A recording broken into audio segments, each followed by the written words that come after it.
Hello, everyone. So today I'm with another special guest to celebrate Women's History Month.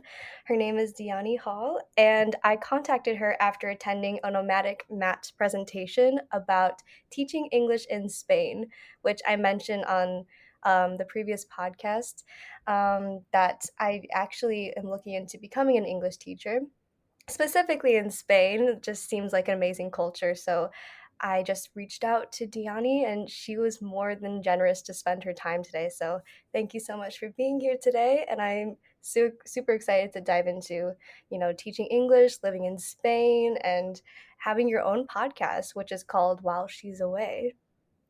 Thank you so much for having me. I honestly, first of all, thank you for attending that. And I hope it was helpful. The event that I hosted with the Nomadic Network, I hope there was some valuable information in there. And it makes me so excited that that's something that you're trying to do now, like through learning about it. Because it was such an amazing experience for me. So it makes me excited for other people. But yeah, thank you so much for having me on. And I'm excited to talk about all the things.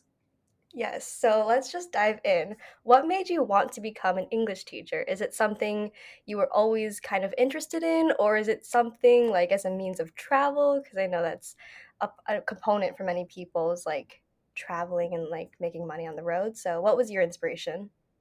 Well, I had always, through university and after, had nannied for 8 years. Um, and so I had always been working with kids in that capacity. And I had worked in schools, doing after school programs, assistant teacher stuff, and kind of a bunch of variations of working with students. And when travel became a really big part of my life, and I didn't want to keep jumping back and forth from doing seasonal work. So what I would usually do, or for my first two trips or so, I would save up money and then leave and then come back and save up money and do it again. And I would do that through nannying. And I was thinking, okay, how can I do this on a more long-term basis? And I knew a lot of people or was hearing a lot about English teaching, and it's a way that you can move to other countries and teach while you're traveling, and I needed a way to kind of marry the two. And that seemed like a viable prospect because I had nanny for so many years. So I was in Thailand and I had met a friend, and remember talking to them about how I was going to keep traveling, like I needed to keep doing this. And he mentioned to me one of his friends doing this program, kind of just in passing, like he vaguely mentioned it. And I was like, oh, okay, like that seems like a cool option. And I was also looking at au pairing and like seasonal work and different things that I could do. So I added this to the list. And I remember when I was in Laos, and it was like a few weeks before I was supposed to go back to the US, I was doing some more research about this program and just decided to like throw in an application. And this was before COVID was a thing, or like I think COVID was starting to kind of become a thing, but we weren't hearing much about it where I was. And so I was like, let me just throw in an application as I am like creating au pair profiles and different things to see what I can do. And while I was in the US during COVID, I'd gotten back, and like 2 weeks after I'd gotten back from Southeast Asia, the borders closed. And I was in the US and I got my acceptance into this program. So I had decided to do it because I was considering English teaching as like a career to allow me to keep traveling. Living in Spain sounded interesting to me because had never been to Europe at that point. My um, I could practice teaching English in a school for 8 months. It felt like low commitment, and I could see if I liked it. I could practice my own Spanish. I could move abroad, and it kind of got me out of the US during COVID, and I was able to move somewhere else. So there are a lot of different reasons, but that's kind of like the main gist of why I had decided to do it. Super cool. I think it's so awesome how you just make these little connections just through small conversations that could change your life. Actually, I've heard about NowCap, which is the program that you did, correct? Mhm. Okay. Yeah. I heard about NowCap when I was in Copenhagen in a hostel, and another girl was doing the same program, and she kind of told me about it. And I have like a little notes app on my phone of like travel jobs, like ways I could make money on the road, and I just jot it down. But it's so cool how just, you never know what a stranger or even if someone like a conversation can truly like transform your life like that and just as a traveler, sharing bits of wisdom between others in the travel community. It's really special. Oh, 100%. It's one of my favorite aspects of travel. And I was talking to a friend about this yesterday, that ability to meet people and make these connections that I think you can only make in this travel space. And I think it's all such a supportive community of people who like want to be able to help you. So if you're like, oh, I'm considering doing this, it's always like, oh, I know a person, or like I do this, or I can connect you.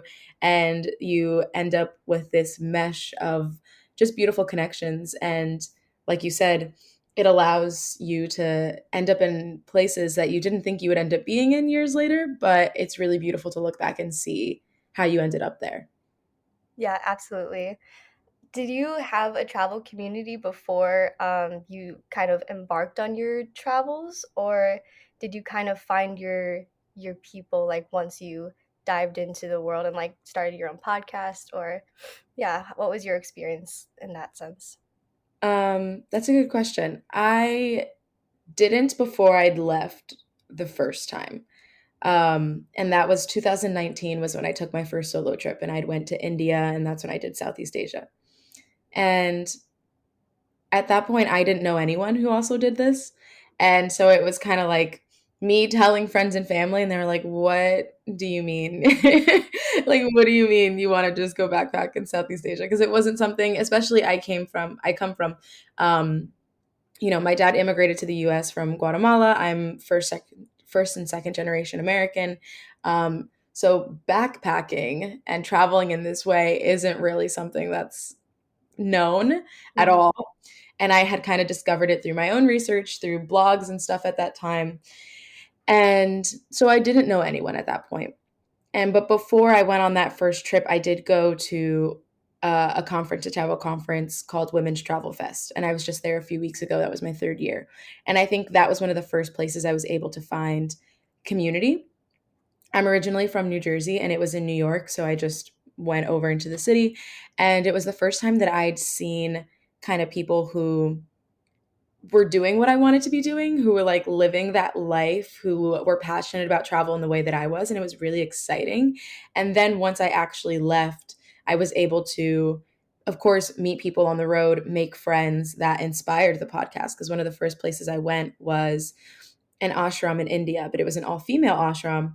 And I was with only other women. And I had never met like a big group of other women who were backpacking and living their travel lives in different ways. Um, and so I think through my travels, I have slowly built community. Whereas now, I was saying to someone yesterday, now I think I'm so surrounded by that, where like I constantly have interviews with different people. So I'm constantly reaching out through to people. I have a lot of friends in the podcasting, social media, kind of content creation, freelance work, traveler space. And those are mostly the people that I interact with now, where I'm fully immersed in that bubble, but it's just kind of been like an accumulation of different travels, being in the podcasting space, and reaching out to people on social media. Like that's how I started finding guests and stuff. Yes, it was people that I already knew and had connections with through my travels. Those were some of the first guests I had. But after that, it was like, oh, I want to interview this person. And it ends up becoming connections that you maintain more long term. And so it's just been like a slow and gradual building of community, and now I'm just in this little travel bubble. No, I love that. I freaking love the travel community because in my experience, I've just found that everyone's super supportive. And you're right, like once you do find people that are living the kind of life that you want to live, you just get so inspired to travel. And I think that's one of the purposes of this podcast is to kind of inspire people and show that like you could be anyone and you could do exactly what people you look up to are doing. And I think you definitely inspire me in that sense because you have a successful podcast already. You've been doing it for a year, which is congrats. That's amazing. Thank And you. to keep it up for sure. Yes, of course. And the fact that you've lived in Spain now for a year, I mean, I'm sure you've met so many more people in through that experience. So what was your your take on living in a different country for the first time, like just without ever setting foot in Europe? That's crazy. Yeah, I I think you can see from my track record that I'm quite bold in how I decide to just kind of go. Um, because my first trip, I had literally never solo traveled. And usually, one of the biggest tips is like, go for a weekend to a neighboring city. And I was like, I'm going to go to India by myself. And you spent 4 months there, right? Like, total for that trip? That is Yeah, insane. I did 4 months on my first backpacking trip solo. I was like, we're gonna go to Southeast Asia and we're just gonna do it alone for 3, was it 3 or 4? 3 months, I think. I'm pretty sure. 3 months actually. Wow. Um, but either way, I just kind of like sent it, and then the same kind of happened with Europe and going to Spain. I had never been to Spain. I had never been to Europe, and I was like, we're just gonna go. But I think those have been like how those experiences have been how I've learned just by doing. In terms of meeting people and like adjusting to living in a new city, I think my case was a bit special because it was partially during COVID. Um, I had arrived 20 in 2020, I think October of 2020, and lived in Spain for a full year, basically. Not fully just doing this program, but I also au paired, and that's another thing. Like it led to me doing other things as well. Um, but in terms of adjusting, I think I had a really great core group of other girls who were also doing the program. So there was kind of like this safety net of like this community that I had coming into it. Like I instantly got along really well with my roommates. Um, and so they were kind of like my rock and helpful during this transition because it can be really overwhelming moving to a new country. Maybe at that point I didn't know the language like next I knew like really basics, but I didn't start learning until I was like living there and with time. And even then there was still a lot of anxiety around, meeting Spanish speakers and like I'm not fluent, I'm conversational, I can understand you. So there's language barrier you're dealing with, there's making friends, there's simple things like going to the grocery store, like they have a different way of measuring vegetables, and it's things that you don't even think about or consider when you're first making that move, but can be really overwhelming once you get there. And I don't want to like sugarcoat it and be like it was beautiful and wonderful. It was. I had an amazing experience, but there are challenges that come with it. Um, and so I think having community and kind of like learning how to navigate this space of being in a new place is what has made me like a confident person and a confident traveler going forward. Um, and yeah, just in general, in terms of meeting new people, I was in a small town, like a small city in the south of Spain. Um, It and was so called Huelva, right? yeah, it was called Huelva, and it's like an hour south of Sevilla. It's like a really small city, which I think for that time was good because you were able to meet a lot of other Spanish speakers, like native Spaniards, and make a lot of friends with other Spaniards. So we kind of had like a group of friends, and it was a lot of us English teaching assistants, and a lot of other Spanish people. And we had like a big group of friends, and we would go to the beach and stuff. And I think it allowed for us to meet other Spaniards in that way because we weren't like in Madrid, where it's very easy to just be surrounded by other foreigners. So it lent to making other connections with different people. Um, and yeah, it was a fascinating experience. I feel like there's so many different like things that I could touch on, but I guess that's kind of the gist. But I would also say like yes, it can be intimidating, but don't let that be a reason not to do it. I think learning as you go or preparing yourself before you leave, maybe like making sure you've studied the language of maybe it's not Spain or wherever you're going, knowing a decent amount that you feel comfortable because you're going to have to open a bank account and maybe go to the doctor sometimes and do all those things on your own. Or if you have friends, like I said, that are able to go with you to do things like that, um, there's going to be parts of it that you have to manage on your own. And knowing the language, I would say, would be like the biggest thing to help you through a lot of that and take off some of the anxiety while you're in transition. Because once you get comfortable, it's okay. Thank you for sharing that. I have a few follow-up questions. So, the first is how easy was it to find community once you were in Spain? Because I've heard mixed opinions about Spaniards and like how open they are to foreigners. I've heard like they're friendly, but it's hard to get like close to people. I've heard like they're not open to foreigners, but I guess it depends on where you are. Um, but in your experience, how was that like? I think it can definitely depend on where you are and what you're doing. I lived in three different parts of Spain. I lived in Andalusia, which is the south, where I was in Huelva, south of Sevilla, and that was the longest amount of time. That was 8 months. And then I lived in Madrid for 3 months, and I also lived on the Costa Brava, like north of Barcelona, for 3 months, 3 months as well. And each time it was a different experience, of course, because the second two times I was living with a Spanish family as an au pair. And so their you were meeting their friends, their people, like you were in that community. So that was a different experience. I think if I'm referring to just the English teaching, like I said, specifically Andalusia, that region of Spain, they're very open, friendly, warm people. And they're known for that. They're known for their openness, their kindness, their joy. Um, and so I had a lot of friends who were working in schools who became really close with the other teachers that they were working with. And that was one of the ways that they had like built and found community through hanging out with the other teachers, through spending time with them, going to different events with them, things like that.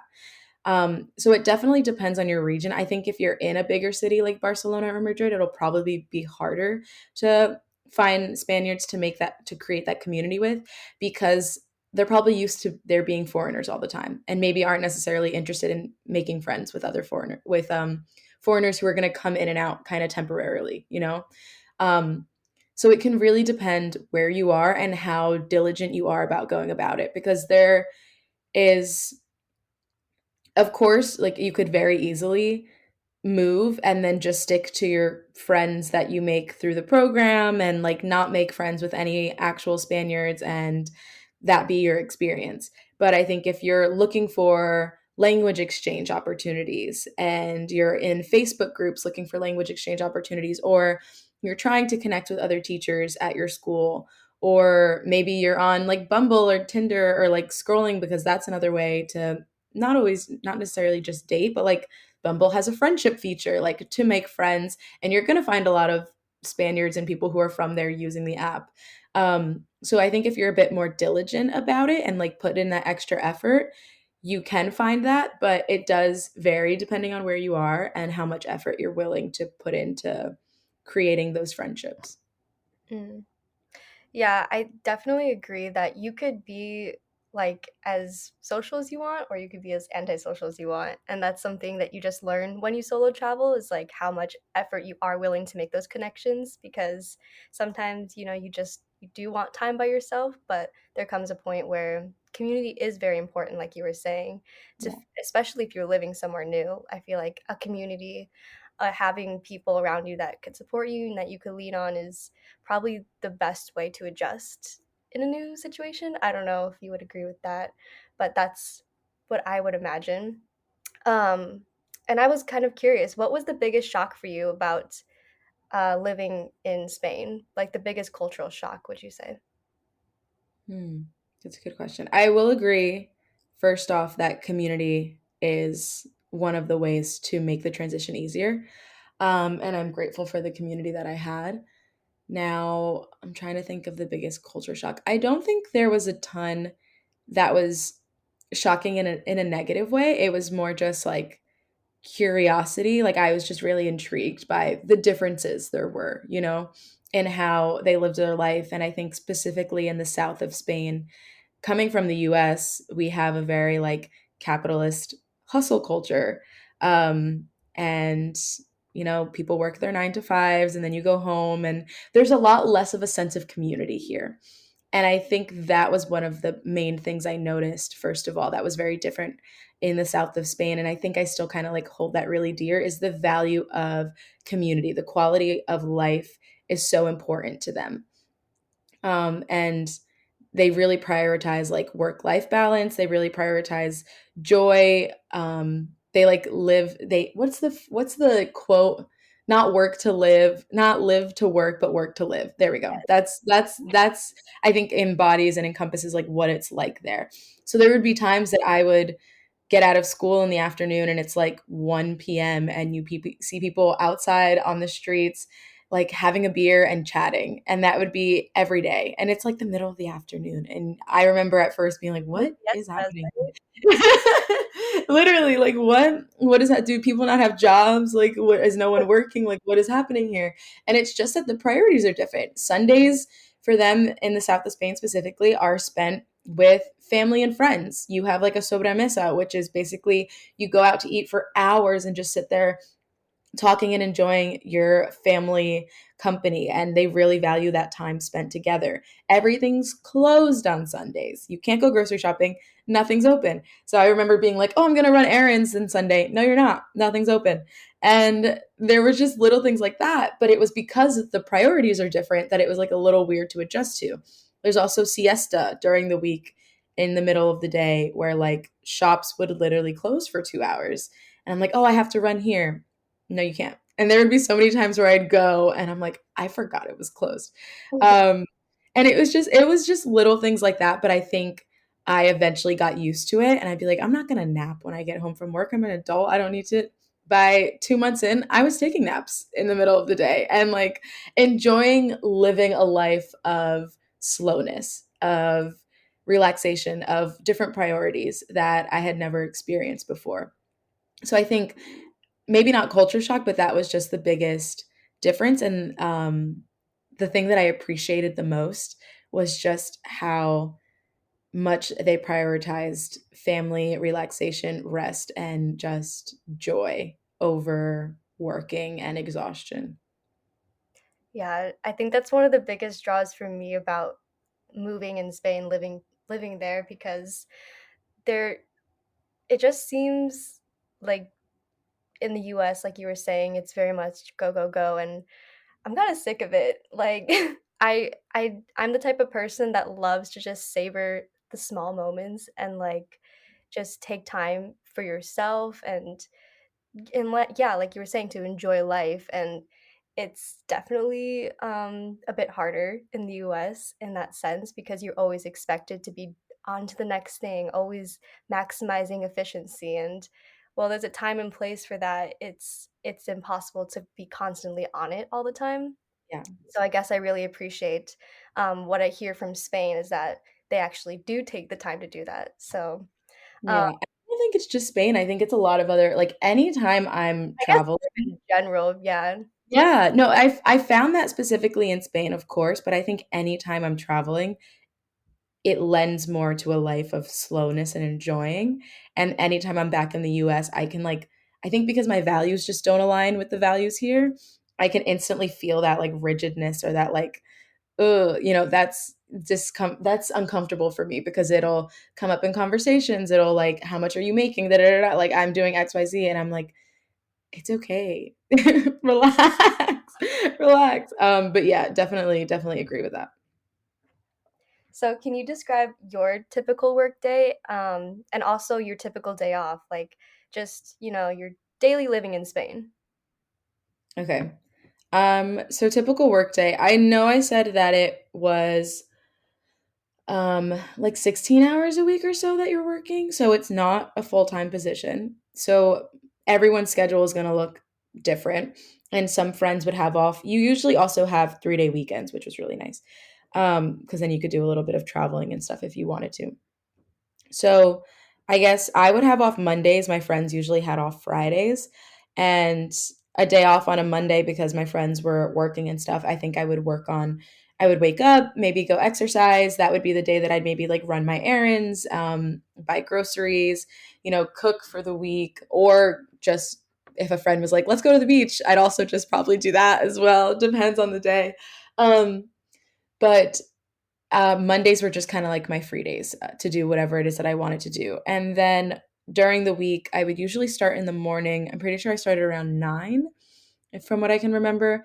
And so I would leave the apartment, walk to the bus station, which was like a 10-minute walk from me, usually run because I was running late to catch the bus. I'd catch the bus Story of and my it was life. Yeah, literally.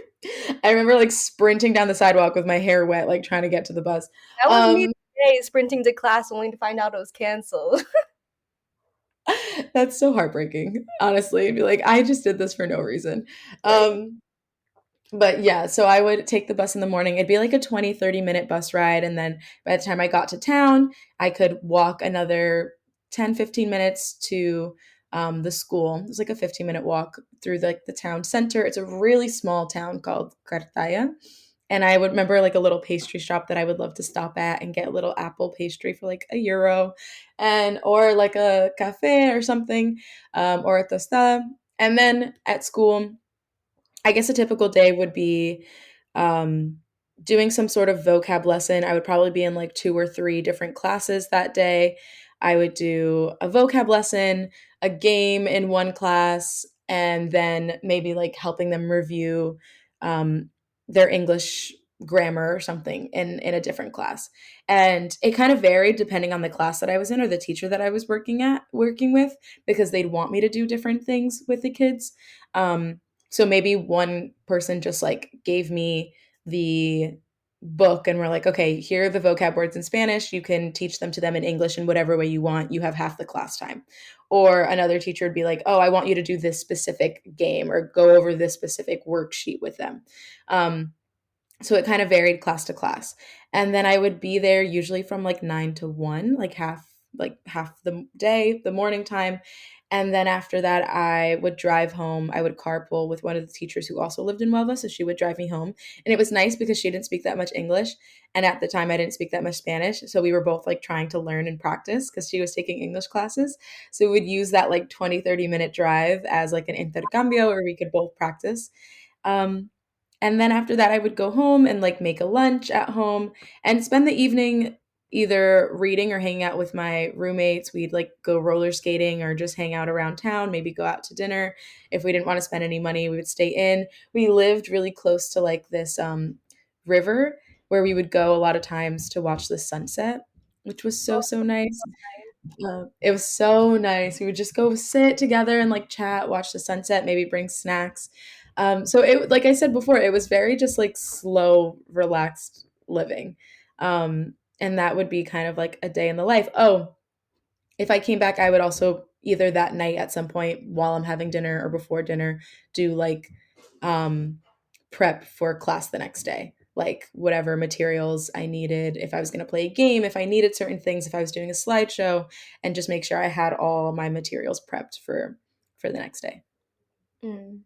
That sounds like such a wholesome day. I know it was. Now I look back, I'm like, oh, that was so lovely.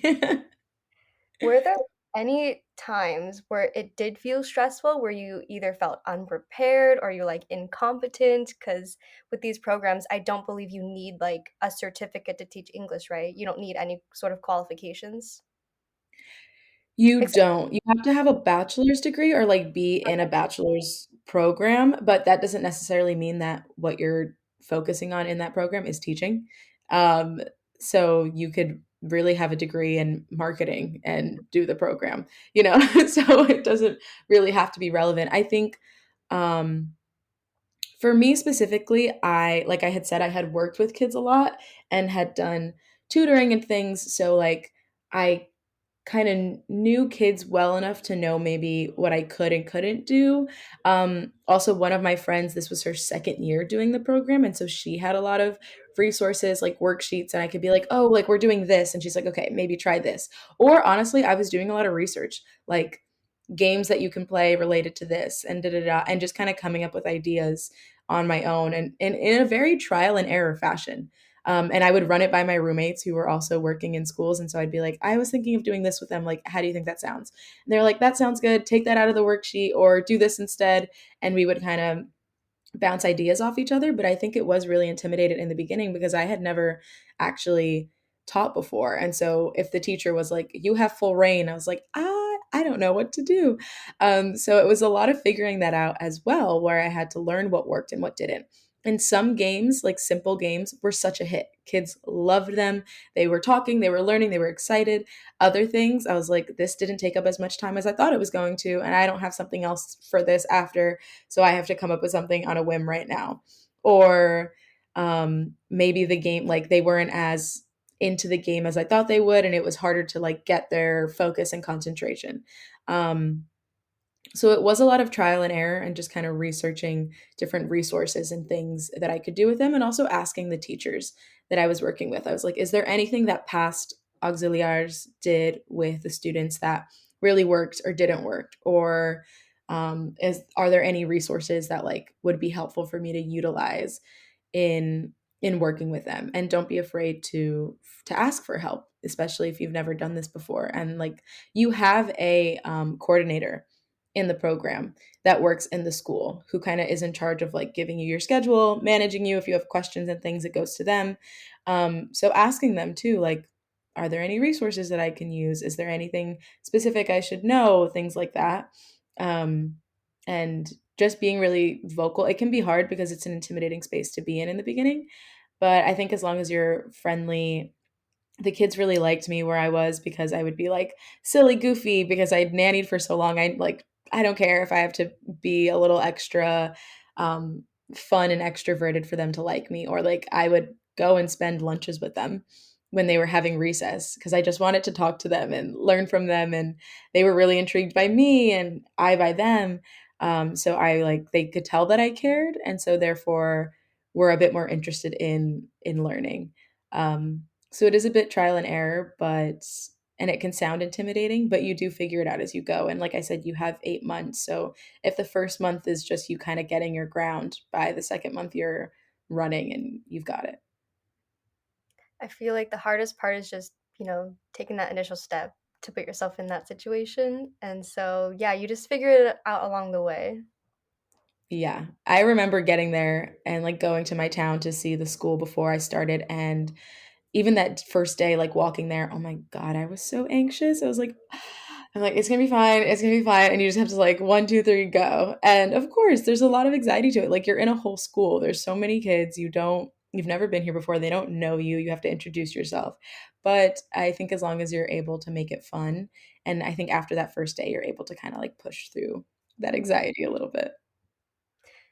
So I remember in your presentation for Nomadic Mat that you taught to mostly kids who were either completely unfamiliar or just vaguely familiar with English. So, what was the biggest challenge in teaching English to students that hardly knew your native language?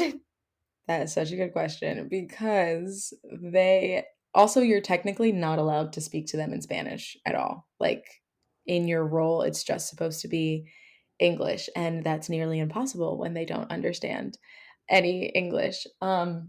So I think in the beginning, I remember doing just like my intro presentation and doing a lot of like pictures and slow speaking really slowly, and using the teacher's help a lot of times too, where I would like say something, sentence or phrase in English, and like, do you want to see if anyone understands? And there are times where you just get blank stares. Like they just look at you like, I'm sorry, ma'am, what? Like nothing, nothing.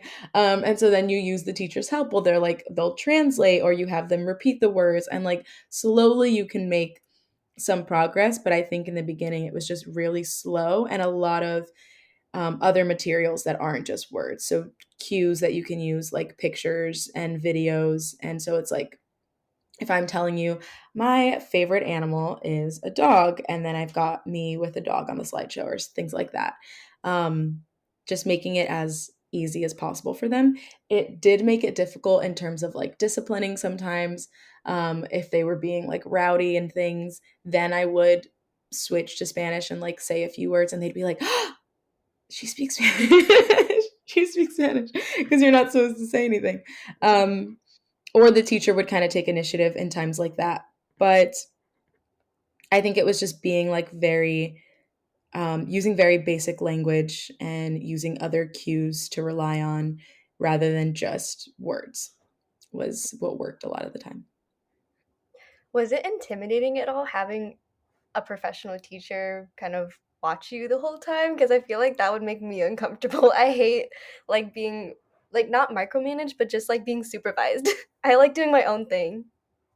Oh, 100%. 100%. And that's something you'd have to kind of get used to, um, is them being there in the room. And a lot of times, like, they weren't paying attention. Like, okay, you have this section of the class and they're like grading papers or working on something else. So they're not necessarily paying attention. And they would like pipe in if the kids, maybe weren't listening or something like that. And they were attentive. But I think they kind of trust you. And I think it's also okay to ask for feedback and be like, was that okay? Or was there anything that like I should do differently or that you would do differently? But I don't think, yes, I understand that anxiety because I have felt that anxiety too of like, oh my God, they're watching me and I'm going to do a terrible job. And you just like end up in a spiral. But I had to keep reminding myself that like they appreciate that I'm here doing this thing, that I'm trying. And I think as long as you show up with effort, prepared, wanting to engage, and they see that on you. They see that you're like willing to play and be fun and interactive with the kids, that you have ideas, that you want to make this a good experience for them and yourself, then they just appreciate the effort you're willing to put in, even if it's not maybe a perfect execution. So I think it's that effort that matters more than anything else. Yeah. Yeah, that completely makes sense.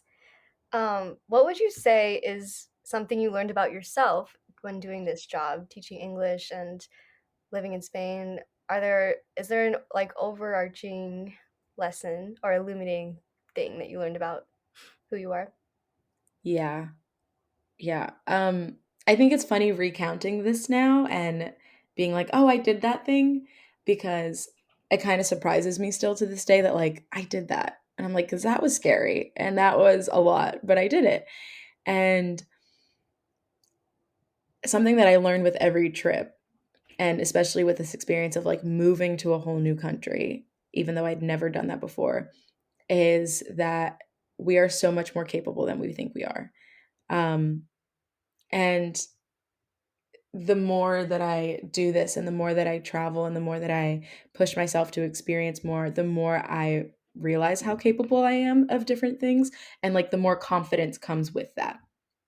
And so now I think that was the biggest thing, that it was like, oh, I can do this. And like, yes, there's going to be anxiety and yes, it's going to be scary at times. But I think all those beautiful parts of it that I got to experience totally outweigh maybe the kind of anxiety of like going into a bank and having to open up a bank account. And those are times where you learn as well. um and so I just gained a level of confidence and self-assurance of, oh, I'm capable of doing this thing, like going forward. I feel like I can move to another country again and figure out how to start all over because I've done it before. And even if you're not feeling super confident in that moment, you still have that track record of like, your anxiety can lie to you and be like, oh, that sounds really scary, da da da da. You're like, no, I've done this before. Like I have proof that I can do this again. And it's that self-assured confidence going forward and like venturing into new things that I think I've taken with me of like, if I can do that, I can do this. And if I can do this, I can do the next thing. And it just becomes progressive and you become more and more confident in your ability to do things you didn't think you could do. That is so beautiful. I When hope you I travel, communicated that well. oh yeah, when you solo travel, like these are the things that make it so worth it, and why I believe everyone should solo travel at least once because you do build that inner confidence and belief in yourself that you really it's hard to do it in any other way besides tackling on something independent. Um, Mhm. so that's awesome, like that you went through this transformation.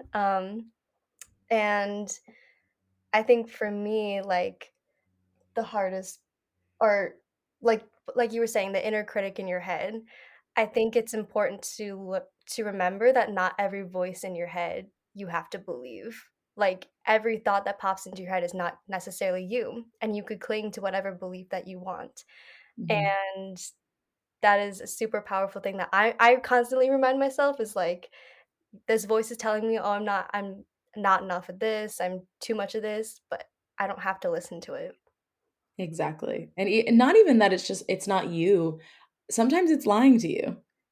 Like Yeah. there's the level of like, this isn't, my thoughts are not me. I'm separate from this, but also whatever these thoughts are that aren't mine are not telling me the truth, you know? And it's recognizing that and not letting that stuff stop you, because these experiences are so worth it, that it's not fair to ourselves to not allow ourselves the ability to experience these things because of the lies and fears that are going on in your head. Like, it's totally valid to be scared. 100%. That's totally, there's a lot of reasons to be scared. But it's, I don't think it's ever enough to not do the thing. Um and that's just, yeah, that's my perspective on it. So not allowing it to get in your way, and I think you learn how to manage it more once you do the thing, you know? There's always going to be new fears and things that come up, but um if you've proven to yourself that you can do this one thing, you know, your anxiety can't lie to you about that anymore because you've done it. So then it'll be another thing, of course, but there's like a progressive level of like, that's what happens when you show yourself that you can do it. That anxiety around that thing dissipates. Yeah, 100%. I kind of want to reflect this back on your podcast because I listened to the first episode and you were saying how you were really nervous to start at first because I don't you had some anxiety about I don't know, just like it's intimidating to have a whole hold the conversation and like you know kind of yeah, have the power to dictate the whole thing. It could be scary. But yeah, like for your podcast, what was your inspiration, why you created it, and what are some things you'd like to share about like what's in store and like what you have planned for Mhm. it? Oh, I think it's so funny. You say the first episode, and I think I kind of cringed a little bit because I was like, "Oh, I haven't listened to that in a while, and I wonder what that sounds like now, and maybe I should update it." But I also think like it's a good reflection of where it was that I started, and um, I think my fear around that, which you didn't ask about, but you mentioned, so I want to touch on it briefly. The fear around that, which I remember it being such a crippling fear, like it took me years to start the podcast because I was so afraid of what people were going to think of me sharing, and it was that fear of people's thoughts, like the imposter syndrome of like, who am I to be talking about this, and who am I to be sharing about this and starting a podcast and all of those things. So that was the huge fear that I had. um and then once I'd stepped into it, now it's so insane to like feel as confident as I do in that space, because I know what I'm doing and I work in podcasting now, like as a freelancer. And um, so insane to see that shift happen. But the kind of inspiration behind starting it, I guess, circles back to when I was in Southeast Asia and I mentioned that all female ashram that I was at. Um, and I think I had wanted to start it even before then, but I think the idea didn't fully take shape until then. Because I think at first it was going to be called like Badass Backpacker or something like that. And I remember before I first started backpacking, like recording episodes in my closet and like wanting to start it, like being really excited about it. Um, and it was just this want to share. And then once I'd met these women in at the ashram who were backpacking in different ways, I was like, okay, I want it to be specific to women and women's experiences as travelers, because I think because I am now in this bubble of solo female travelers and I know a ton and I'm comfortable in this space, I still forget that there are people outside of this who like don't do this thing, who like, I've met people like 2 weekends ago and I was telling them like, "Oh yeah, I do XYZ." And they're like, "What?" I'm like, "Oh, okay. I forget that there's like a real world, I guess, out there where people don't do this."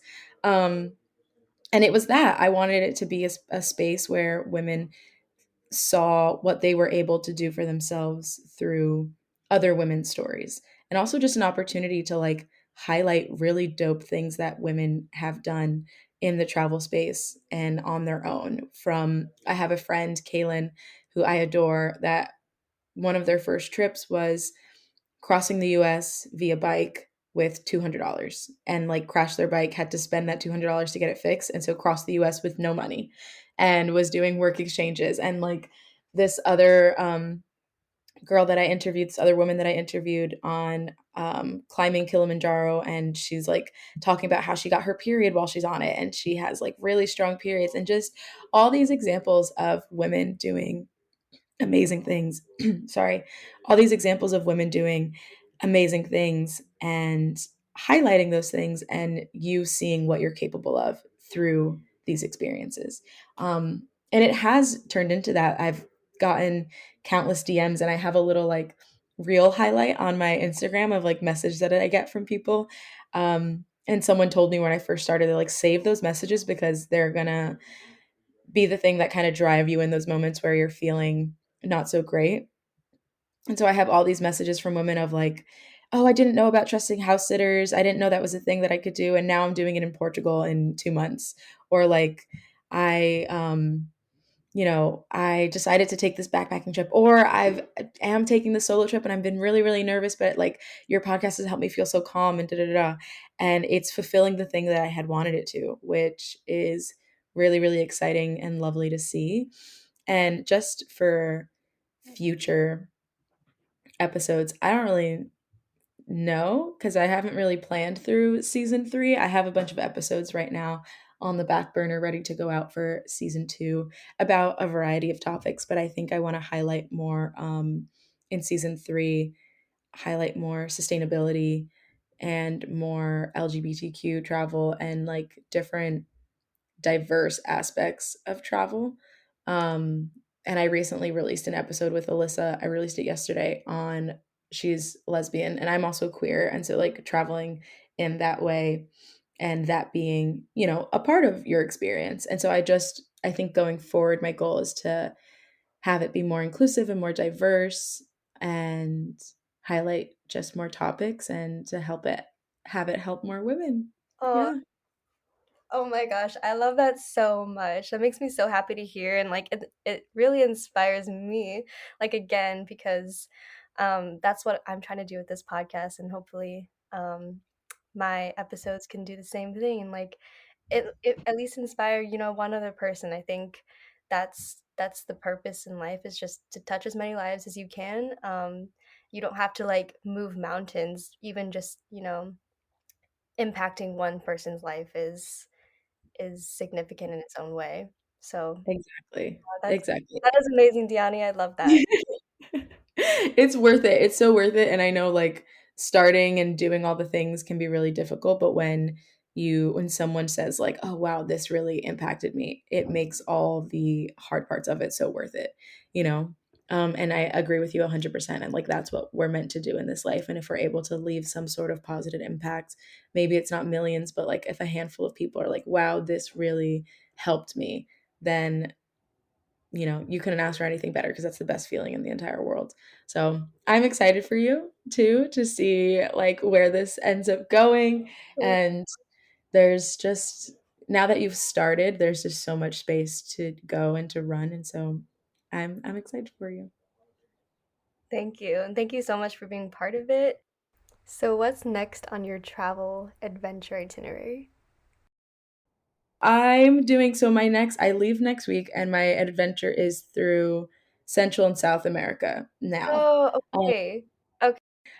Yeah, so I leave on Tuesday and I'll be in Mexico City for a month. I'm volunteering at a hostel and kind of hoping to navigate being able to work and do my freelance work while volunteering at the same time and settle in a bit. But yeah, this next stint is very just open ended and um, seeing how long I can go and how much of a lifestyle I can make this and how easy I can do the work and travel thing at the same time and work my way through Central and South America. So, yeah, I'm really Oh, excited. that's so amazing, because I believe it was your first episode that I listened to, that you were saying it's always been your dream to go backpacking throughout South America, Yeah, and now you're doing it. we're doing it years later, because initially that was supposed to be my first trip. Um, and it didn't end up happening. Like I said, I ended up in India, but I have been wanting to for years, and it's always been like, oh, I'm gonna, do Southeast Asia. Oh, I moved to Spain. Wait, I'm gonna go back to Europe and do other parts of Europe I didn't get to do. And now I think it's worked out so perfectly the way that it has for a reason because now I'm in a space where like I can go for as long as I want and I'm not just on, saved money. And it's like I have a monthly income and I can make this long term and I can really enjoy it and like I don't know, take it all in for a longer period of time than I maybe would have been able to the first time I did it. So Yeah, it's been a dream for a while, and I'm excited to kind of finally venture into that and see what comes out of it. I'm so excited for you. Maybe our paths might meet because I'm trying to go to South America as well this summer. I'm definitely looking into Ecuador, definitely Mexico. I've never been, even though it's like the closest country um, to the United States. But yeah, I already saved a bunch of your podcast episodes to listen to as well. So, yeah, I truly wish you the best. I know it's going to be quite the adventure. So, yeah, I'm excited for you, Oh, thank and you. thank you again for your time today. Of course. Thank you so much for having me on. I love being able to share about my experiences and also just like have conversations about travel because it's my favorite thing to talk about. So I'm so happy to be able to share.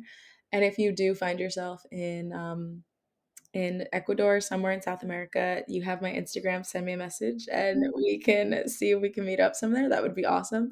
But thank you again so much for having me. Yes, of course. And happy Women's History Month again. Yes. Yes. Yes. All right. Have a great rest of your day, Dianni. See ya. Thanks. You too.